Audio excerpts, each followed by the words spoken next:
Wet in dish soup. I don't know what that means. You're with Julian on the Brown Note and a review of Let Him Go, possibly an entire new genre of filmmaking. It's called a neo-western. Thomas Bezucha hasn't made any films so far that I've become aware of. He's a screenwriter and director from America. But this one is definitely putting him on the map. It was released this week, 2 or 3 weeks ago in the cinema, I think in Australia as well.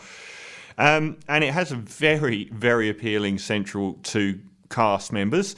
So it's from a book, and I guess it could be analogous to my previous Beverly's Hillbillies. I keep wanting to call Hillbilly Elegy to Beverly Hillbillies. Oh dear.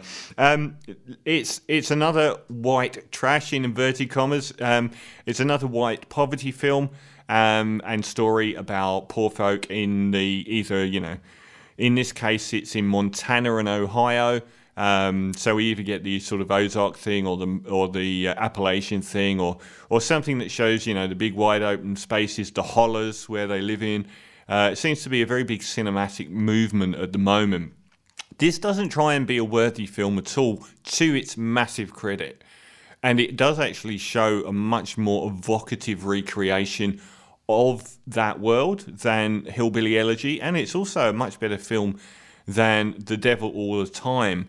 Very ambitious but massive failure. Here we get Kevin Costner and his wife Diane Lane. Now that's a winning partnership right there to float a movie on. I was in love with Diane Lane when she was in Rumblefish, one of the last great Francis Ford Coppola film. Very underappreciated, a brilliant film. Also starred Matt Dillon, Mickey Rourke and Dennis Hopper as the three main guys in it. And Diane Lane was the schoolgirl in it. I was about 13 or 11 when that happened, and I've always thought that she deserved a lot more. She's just a really good actress in a leading actress way. She can helm films, and I think she's sort of capable of generating a great deal of sympathy. Kevin Costner, I thought, was a rubbish actor back in the 90s. I hated Dances with Wolves and Robin Hood. I always thought he was useless, but the older he's got a lot better, and he's given a number of very interesting performances in recent years, not always in great films. But he's, like many, he's achieved that gravity with age, where he's now a very, very acceptable leading man and a good actor. And having those both in their later years as the lead couple is the winning part of this film, as they're both excellent and they both have you on side without trying to. So they live in Montana, and they live with their son and his wife and their infant child. Their son is killed trying to break in a new horse. He's bucked by the horse, leaving the family distraught. And the young wife then goes on to marry a member of the Wee Boy family a few years later. Now, Diane Lane sees this Wee Boy character. Neither of the Costner character or Lane character trust him. There seems to be a dodgy marriage in the first place, with the young wife just basically wanting a husband. This is set in the 1960s, so in an era where these kind of things matter a lot more than they would today. And one day, after she witnesses the husband bashing the wife, not very much, it must be said, and I'm not belittling it, but given what's coming, the family up and flee and disappear. And it's Kevin Costner and Diane Lane find out that he's part of this Wee Boy clan, a very notorious family from Ohio, called a clan, all alarm signals from that word.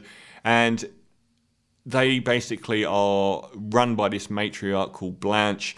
They're up to their neck in criminality, and they mistreat women and wives. And Diane Lane convinces Kevin Costner to travel to Ohio in their pickup truck to get the son back. Something that Kevin Costner's character is understandably a bit reticent about, because she doesn't really have any good reasons. Diane Lane's character is shown to be an incredible bulldog. Like, she doesn't really have much to go on here for stealing a child from the mother. But he kind of goes along with it, and I'm glad they made this clear, because otherwise I would have just said this is so incredulous. Kevin Costner does at some point say, I just wanted her to come here to be able to say goodbye. because if that was genuinely their feeling, that they were both going there to steal this child and take him across interstate lines, I'm not sure that it would have had much credibility. It's a film with the skill of a mountain goat, traces a line between incredulous and just being credible. When they meet the family, Blanche, the matriarch, is a very abusive, controlling and strong woman.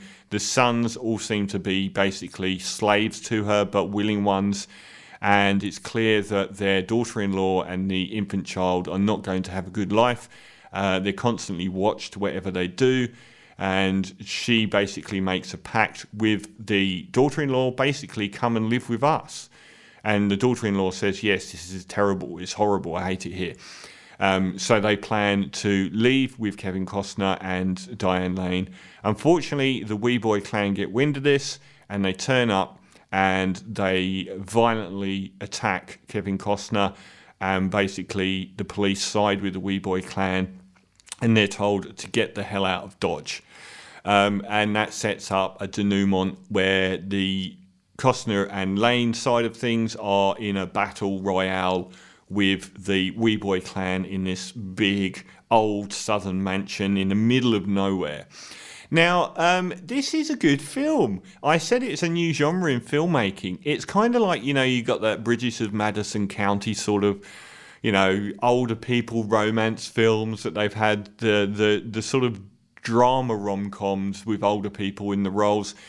Diane Lane's already done rom-coms where she's been by far the best thing in it. And this time, instead of going down the romance route or going down the Steel Magnolias route or going down the Hillbilly Elegy, they've gone for a straight southern potboiler with tons of violence in its back half, with shootouts and stuff like that. So it's a Western in its second half. And I thought that was really clever because it's giving this older audience something that they probably aren't getting. It doesn't have to be trite or pat. It doesn't have to be over-emotional. It sets itself up methodically over the first sort of hour or so, and then it unleashes, the nastiness of the back half of the film. And I thought that was pretty clever because I can't really think of another film that's done that. I thought it all hung together really well. I thought the screenplay wasn't too long and didn't overplay its hand at all. The things that I was continually skirting with was, did she have enough to go on to instigate everything that happened? And seeing the husband give his wife the back of his hand in the street, and the same to the child, and then they've moved away legally to live in a different place, I'm not sure you've got much of a leg to stand on. It's just that once those things are in motion, and they visit the family then up the ante quite significantly, giving credence to what comes after that, which is an absolute bloodbath. But I was kind of like, you're overstepping the mark here a little bit. The two leads are great. They exhibit it, they're in that world-weary pocket perfectly, but Diane Lane in particular stands out for being just so outrageously bullish. She is such a bulldog, and I did feel for Kevin Costner because she just won't let go. The Wee Boy clan, they're a bit bland, really. I mean, we've seen these horror families, and this is like the very blandized version of the Texas Chainsaw Massacre family in the woods. They're not that interesting. I mean, they don't really do that much. It's just they're a bit abusive. I'm sure that a lot of families were probably a bit abusive in poverty out in the middle of Ohio and Montana in the early 60s. It's just the ante gets upped quite painfully bad, and he does give her the chance to make a decision whether she wants to. They're not kidnapping anyone. And then it dissolves into full-on violence. This is it's a really good film to watch and sit through because it doesn't overplay its emotional notes, but it gives you satisfaction within them. It hits some good satisfying notes. The criminal family aren't the worst I've seen. If you've seen Winter's Bone again, and you see those families that she encounters on her odyssey to try and find her father, they're nowhere near as scary as that. It's pretty lame, really. But it does amp it up a bit, and it doesn't stray too much into the incredulous, just sort of dip toe in every now and again. I thought the denouement was quite satisfying. The involvement of an Indian or Native American who was a bit pat as well. I'm not sure where that came from or why that character existed, really. He didn't seem to have a part to play other than being there. I thought the leads were good, especially Diane Lane. She's really blossoming late in her career. Kevin Costner has a little bit more of a simplistic, stoic role, but she's really good as someone that's quite fierce. As is the lady that plays Blanche as well. They could have used the family a lot more and done a lot more with her. Leslie Manville, very famous actress. She's a matriarch, but I needed more from her character, not from her performance. But she's briefly sort of established over a couple of scenes, and we don't get that much out of her. I would have rather have seen more of this world and got a bit more of a sense of how dangerous this wee boy clan was, because they weren't that scary. But overall, it's a very satisfying film. It's not a film I'm going to watch again. I got everything I needed to out of it the first time around, and I think it'll be very successful as well. So Let Him Go, I'm going to give a very, very solid 7 out of 10 to. Definitely no higher and definitely no lower. As a once through, it is very, very satisfying.